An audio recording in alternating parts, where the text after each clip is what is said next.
সুস্বাগতম বন্ধুরা, কেমন আছেন আপনারা সবাই? আশা করি খুব ভালো আছেন। আগের ভিডিওটা শেষ করেছিলাম মায়াদেবী মন্দিরে ঢোকার আগে। এই যে জলাশয়ের মতন দেখতে পাচ্ছেন, এর পাশেই টোটো আঙ্কেল আমাদের নামিয়ে দিয়েছিলেন। তবে অনেকে এই ক্যানেলের থ্রু দিয়ে বোটিং করেও আসতে পছন্দ করেন। তো আমরা বলেছিলাম যে আমাদের সেরকম সময় নেই, ইচ্ছাও নেই, আমরা আগে বোটিং করে এসেছি, সময়টা যেহেতু হাতে খুব কম, তো সেহেতু আমরা হেঁটেই যাব। তাই জন্য আমাদেরকে এখানে উনি নামিয়ে দিয়ে চলে যান।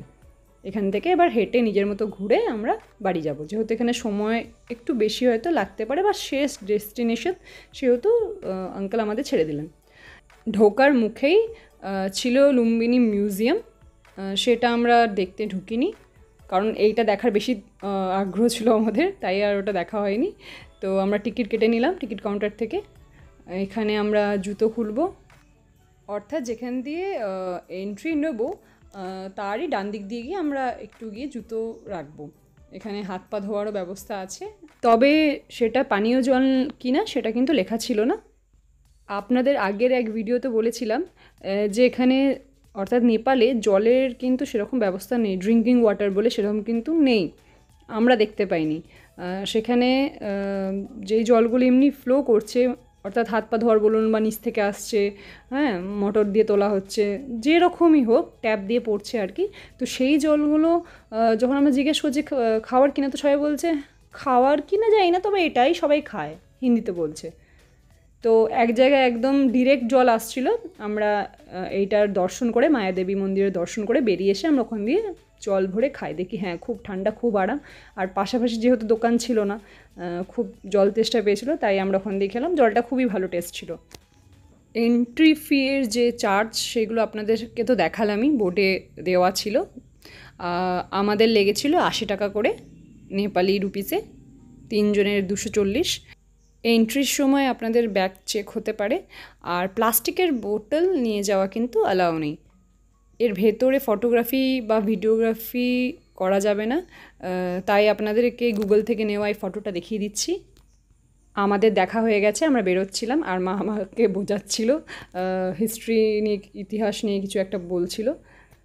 ঠিক যেখানে গৌতম বুদ্ধ এসেছিলেন মায়াদেবীর কোলে, ঠিক সেই জায়গাটাকে বাঁধিয়ে রাখা আছে।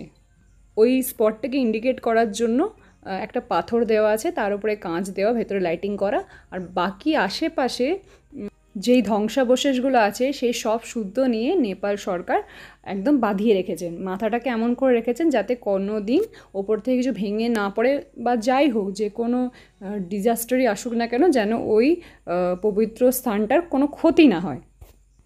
ইতিহাস অনুসারে 249 BC-তে রাজা অশোক এটাকে বাঁধিয়ে দিয়েছিলেন। তারই ধ্বংসাবশেষ রাজা অশোকের বানানো। এই যা দেখতে পাচ্ছেন সব ভাঙাচুরো পড়ে আছে, একদম দেওয়ালগুলো একটু একটু রয়ে গেছে, পিলারগুলো একটু একটু রয়ে গেছে, সেগুলো সবই সেই রাজারই বানানো। তারপরে অনেক রাজা এসছেন গেছেন, অনেক কিছু হয়েছে, তো এরকম অবস্থা হয়ে গেছে। তো এখন আবার নেপাল সরকার এটাকে ধরে রাখার, ঠিক করে রাখার চেষ্টা করছেন। এই চত্বরটা থেকেই আমরা দেখতে পাই একটা মনেস্ট্রি পাশে আছে, সেটা যাওয়ার গেট এখান থেকে বেরিয়ে, অর্থাৎ মায়াদেবী মন্দির থেকে বেরিয়ে, যেখানে এন্ট্রি করেছেন সেখান দিয়ে বেরিয়ে অন্য দিক দিয়ে ঢুকতে হবে। তো এইটা নাকি সব থেকে পুরনো মনেস্ট্রি। যাই হোক, ওটা আপনাদেরকে একটু পরে দেখাচ্ছি, এটা আগে ঘুরে নিই। এই গাছের নিচে বসে কিছু বুদ্ধিস্ট মঙ্ক ধ্যান করছিলেন, তো তাদের হয়ে গেছে, এবার তারা এগিয়ে যাচ্ছেন। এই জায়গাটা দারুণ লেগেছে আমার, কারণ এইগুলো আমরা টিভিতে দেখি, একটু একটু সব জায়গায় দেখতে পাই এরকম পতাকা টাইপের থাকে। এটাকে এক্স্যাক্টলি কী বলে, যদি আপনাদের কারো নলেজ থাকে তো অবশ্যই আমাকে জানাবেন। তো এই জায়গাটা আমার এত ভালো লেগেছে, আর সঙ্গে হাওয়া দিচ্ছে, আর একদম লাস্ট ডেস্টিনেশন, তো সেই জন্য আমরা এখানটা বেশ এনজয় করছিলাম যে আচ্ছা আরামসে, কোনো তাড়া নেই, পাশেই জাস্ট হেঁটে হেঁটে একটা গেট দিয়ে বেরিয়ে যাবো। আপনাদের বলেছিলাম যে একটা বড় একটা এরিয়া জুড়ে এই মনাস্ট্রি, এই টেম্পল আছে, তো এর পাশে একটা গেট আছে, সেখান দিয়ে আমরা বেরিয়ে যাব হেঁটে।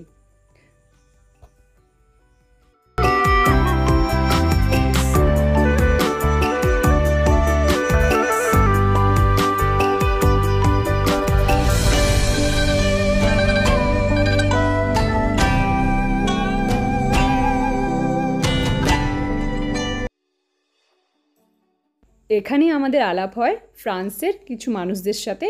এখানে যে ভদ্রলোক আছেন তিনি হচ্ছেন সিঙ্গার, তিনি কয়েক মাস গোয়াতেও ছিলেন, এখন নেপালের বাসিন্দা। দেখছেন ওনার গায়ের রঙটা একটু ডিফারেন্ট, আমার যেটা মনে হলো ওই জন্যই হয়তো। ওনার সঙ্গে যে দুজন আছেন তারা হচ্ছে ওনার বান্ধবী, তারা ফ্রান্স থেকে এসছে। তো তাদের সঙ্গে একটু কথোপকথন হলো, একটু ফটো হলো। যেখান দিয়ে ঢুকেছিলাম ওখান দিয়ে বেরোলাম। তো যেখানে আমরা জুতো রেখেছিলাম তার পাশেই হচ্ছে এই জায়গাটা কাচের ঘর করা, এর মধ্যে প্রদীপ মোমবাতি জ্বালাতে পারেন, দিতে পারেন। কারণ ভেতরে মায়াদেবী মন্দিরের যে চত্বর ভেতরের জায়গাটা, ওখানে কিন্তু দেওয়ার কোনো পারমিশন নেই, দেওয়া যাবে না। তো আমরা মন্দির থেকে বেরিয়ে গেলাম, বেরিয়ে গিয়ে ডান দিক দিয়ে ঘুরে, এটা আপনাকে আবার বাইরে থেকে ফটো তুলে দেখাচ্ছি যে সন্ধ্যে হয়ে গেছে, লাইট জ্বালিয়ে দিয়েছে, তো কেমন লাগছে। পাশে এক দুটো আরও মনেস্ট্রি ছিল, এটা পুরনো যেটা আপনাদেরকে দেখালাম, যে অনেক পুরনো, সব থেকে পুরনো নাকি। তো হাতে বিস্কুট ছিল নেপালেরই, তো সেটা একটু খাওয়া হলো। এটা যেতে যেতে একদমই টায়ার্ড আমরা। নেপালের প্রায় সবকটা ভিডিওতে আপনারা দেখবেন যে আমাদেরকে খুব টায়ারিং লাগছে, এতটা টায়ার্ড ছিলাম আমরা। আর যেহেতু নেপালে প্রচুর গরম, প্রচুর গরম, আর একদম ফুল ফ্লেজে ঘুরেছি আমরা। ঘোরা কমানো যাবে না, সব দেখে তারপরে ভারত ফিরবো, যাতে আর কোনো দিন যেন যেতে না হয়। কারণ ভারতে এত জায়গা আছে দেখার, যে আমরা চাই যে সবটা না হোক, কিছুটা যেন শেষ করতে পারি এই জীবনে। পাশেই হোটেল ছিল, আপনাদের যেমন বলেছিলাম। হোটেলে ঢোকার আগে ওই গলিটার মুখে একটা রেস্টুরেন্ট ছিল ভেজ, তো আমরা সেখানে ঢুকি। খুব ভালো খেয়েছিলাম মনোকামনা মন্দিরে, ওখানে একটা ভেজ হোটেলে, রেস্টুরেন্টে। আর তারপরে হচ্ছে এটা, তবে দুটোর মধ্যে বেস্ট কিন্তু এটাই। এখানে আসার পর বুঝতে পারলাম যে আমরা বর্ডার এরিয়াতে চলে এসেছি ইন্ডিয়ার। কিছুটা এখানকার মতোই খেতে লাগছিলো। আর এই সব প্রাইস রেটগুলো কিন্তু নেপালি রুপিসে রিজনেবল প্রাইস ছিল, যতটা প্রাইস সেরকমই কিন্তু সেই পরিমাণে খাবারটা দিচ্ছিলো। এখানে আমরা নতুন খাবার ট্রাই করেছিলাম, কি যেন, হ্যাঁ, ঝোল মোমো। ঝোল মোমোটা কেমন খেতে বলুন তো? যেমন মোমো দেওয়ার পরে যদি ওর মধ্যে একটা স্যুপ দিয়ে দেওয়া হয়, ঝোল টাইপের কিছুটা দিয়ে দেওয়া হয়, সেই টাইপের খেতে, খুব একটা রিচ নয়। যেমন চিকেন ফিশের বা এগের যে ঝোল হয় সেরকম ঝোল নয়, কিন্তু ঝোল, ওটা খেয়ে বুঝতে পারবেন হ্যাঁ এটা ঝোল বা স্যুপ টাইপের লাগছে। এটা দেখাচ্ছে সেই দিকের একটা গেট দিয়ে আমরা বেরিয়ে এসেছি। আর এই কটা স্টল দেখতে পাচ্ছেন, এখানে এসেই আমরা নেপালের স্টল দেখতে পেলাম। তো ওই স্টলের খাবার আমরা দুপুরে একবার ট্রাই মেরেছিলাম। এইটা হচ্ছে রেস্টুরেন্টটা যেখানে আমরা খেলাম, আর এইখান দিয়ে আমরা হোটেল ঢুকে যাব। যেখানটা স্টল লাগানো আছে ওই দিকটা হচ্ছে বাস স্ট্যান্ড, অর্থাৎ রাস্তার এদিক আর ওদিক দুদিকে হচ্ছে বাস স্ট্যান্ড। তো আমরা পরের দিন ভৈরবা যাব, ওই স্টলগুলো আছে ওর পাশ থেকে আমরা বাস ধরবো। বাস ওখানে রানিং আসে কিছুক্ষণ পরপরই। এখানে আমরা সকালবেলা উঠে পড়েছিলাম, এই বিস্কুটগুলো খেলাম। এই বিস্কুটটা দারুণ খেতে, এটা নেপালি বিস্কুট। আমি কেনার আগে জানতাম না, নাহলে কয়েকটা আরও কিনে রাখতাম। হ্যালো, আজকে হলো 28শে মে। আমরা বাড়ি থেকে রওনা দিয়েছিলাম কত তারিখ মা? 20 মে। 20 মে? 20 মে। 20 মে? 20 মে বলে না, 20 মে বলে? ও আচ্ছা, যাই হোক। তো আজকে মোটামুটি এখন আমরা রেডি, তো আমরা বেরোবো। রুমটা একবার দেখিয়ে দিই। ঢোকার সময় এত টায়ার্ড থাকি, তখন ফটো তুলতে মনে থাকে না, ভিডিও করতে। আমাদের ট্রিপটা একদম শেষের দিকে, সব ঘোরা হয়ে গেছে। এবার আমরা এখান থেকে মানে লুম্বিনী থেকে যাব ভৈরবা বলে একটা জায়গা আছে, সেখান থেকে বাস ধরবো। তারপরে আমরা যাব সানৌলি, তারপরে আমরা যাব ইউপির বর্ডার গোরখপুরে। এখন প্রায় বাজছে কটা, 8:30 বোধহয়। পৌঁছাতে বোধহয় দুপুর হয়ে যাবে, 2টো হবে হয়তো। তো পরে জানাবো আপনাদেরকে যে ঠিক কত সময় লেগেছে। ঠিক আছে, টাটা।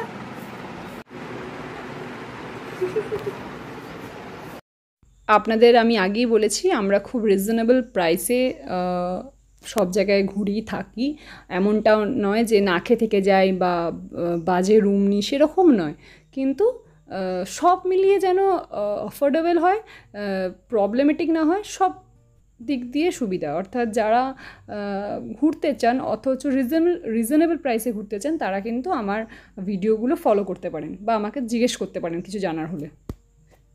হোটেলটা আপনাদের একটু ঘুরিয়ে দেখিয়ে দিচ্ছি। এটা হোটেলের সাইডে জায়গা খালি ছিল, সেটা আপনাদের দেখিয়ে দিলাম। আমাদের রুমটা ব্যালকনির একদম পাশেই ছিল, তো ওখান দিয়ে আপনাদের সব দেখালাম, ভেতরটা দেখালাম, ওপরে ফ্লোরটা। এবার নিচে গ্রাউন্ড ফ্লোরে নেমে আসছি। আমরা ব্যাগপত্র নিয়ে একদম রেডি, বেরিয়ে যাব বাস ধরার জন্য। যারা রিজনেবল প্রাইসে হোটেল খোঁজেন বা এসিটা চান না, যে কোনো কারণেই হোক, তাদেরকে একটা ট্রিক বলে রাখি। হয়তো জানেন, তাও বলছি, যে যখন হোটেলের রুম খুঁজতে যাবেন তখন দেখবেন যেন ওপরে আরেকটা ফ্লোর থাকে। ধরুন আমরা এমন সেকেন্ড ফ্লোরটাই নিয়েছি, ফার্স্ট ফ্লোরে নিয়েছি, অর্থাৎ দুতলায়, যেন মাথায় আরেকটা তলা থাকে, 3 তলায় যেন থাকে, সেকেন্ড ফ্লোর যেন থাকে। যেই ফ্লোরে থাকুক তার মাথায় যেন একটা ফ্লোর থাকে, তাহলে রুমগুলো একটু ঠান্ডা থাকবে। আর একটা ব্যাপার হচ্ছে আশেপাশে যেন বাড়ি থাকে, কারণ আশেপাশে যদি বাড়ি না থাকে তাহলে কিন্তু রোদ পাবেন। তাই আমরা যেই রুমটা নিয়েছিলাম তার কিন্তু মাথায়ও ফ্লোর ছিল আর পাশেও আপনার বাড়ি ছিল, যে দিকটা নিয়েছিলাম। চলো, সব কটা স্পটস ঘোরা হয়ে গেছে। এবার আমরা বাস ধরে আমরা একটা স্টপে আসি, সেটা হচ্ছে ভৈরবা। এখান দিয়ে একটু হেঁটে লুম্বিনী গেটটা পার হয়ে বাস ধরেছিলাম সানৌলি যাওয়ার। ভাড়া নিয়েছিল 30 টাকা নেপালি, আর লুম্বিনী থেকে ভৈরবা আসতে নিয়েছিল 80 টাকা করে, লুম্বিনীর মেন স্পট থেকে আর কি।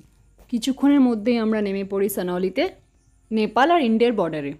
এখানে নামি, সেখানে একটা জুতোর দোকান ছিল, তো সেখানে বললো চেঞ্জ হয়ে যাবে, কিন্তু পরে জানলাম ওখানে একটু কম দেবে।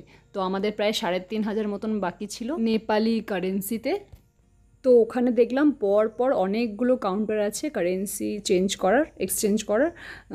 সব জায়গায় একটু ডিফারেন্স ছিল, কেউ 1.5, কেউ 1.4, 1.3 এরকম দিচ্ছিল। তো যাই হোক, আমরা যেখানে একটু বেশি পেলাম সেখানে আমরা চেঞ্জ করিয়ে নিলাম।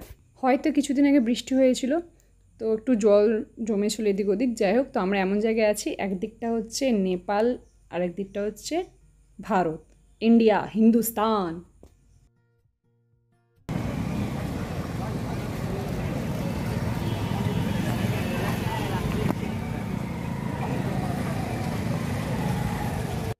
আমরা এখন আছি সানৌলিতে। বলতে গেলে যদি কেউ বলে কোথায় যাচ্ছ, তো আমরা বলবো যে আমরা ভারত যাচ্ছি। কোথায় যাবেন? ভারত যাব। নেপাল, এদিকে নেপাল, আর ওদিকে পার হব আমরা ভারতের দিকে, ইন্ডিয়া। এই যে সবাই ব্যাগপত্র নিয়ে ছুটছি, আমরা ছুটছি না, মানে হাঁটছি, খুব রোদ।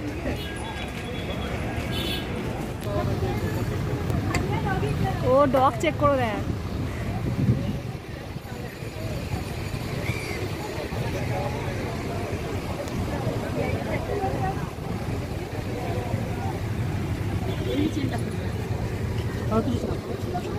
এই যে আমরা এখন চলে এসেছি ভারত, এতক্ষণ ছিলাম নেপালে, এখানে চেকিং হলো।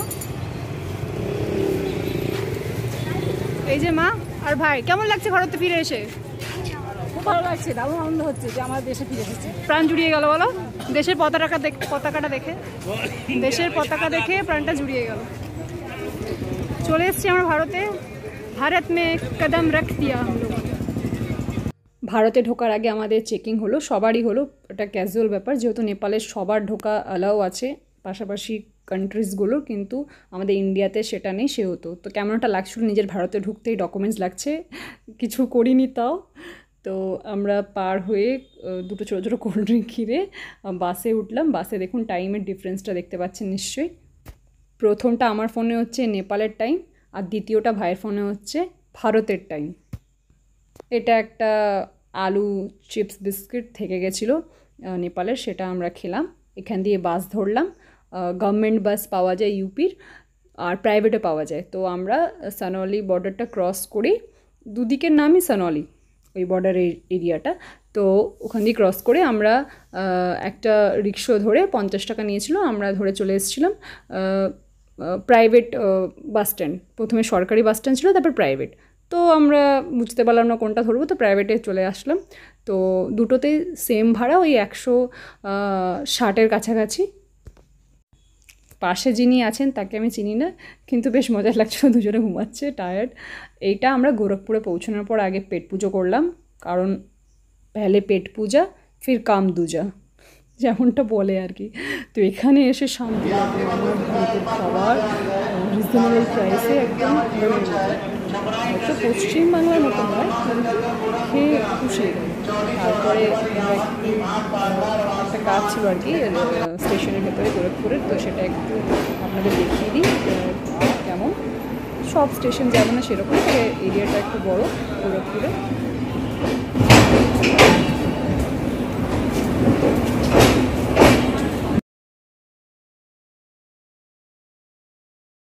এটা স্টেশনের সামনেটা দেখিয়ে দিলাম, উল্টো দিকেই ছিল আমাদের হোটেল। এখানে পরপর হোটেল আছে, অনেক বেশি হোটেল আছে তা নয়, কিন্তু আছে তাও। তো সেখানে আমরা একটা নিয়েছিলাম, সেটার নাম ছিল হোটেল সারদা। এই যে মকে পে চকা কী করে মারলাম সেটা দেখতে হলে পরের ভিডিও, অর্থাৎ শেষ পর্বটা আপনাদের দেখতেই হবে। খুব ভালো থাকবেন, ধন্যবাদ।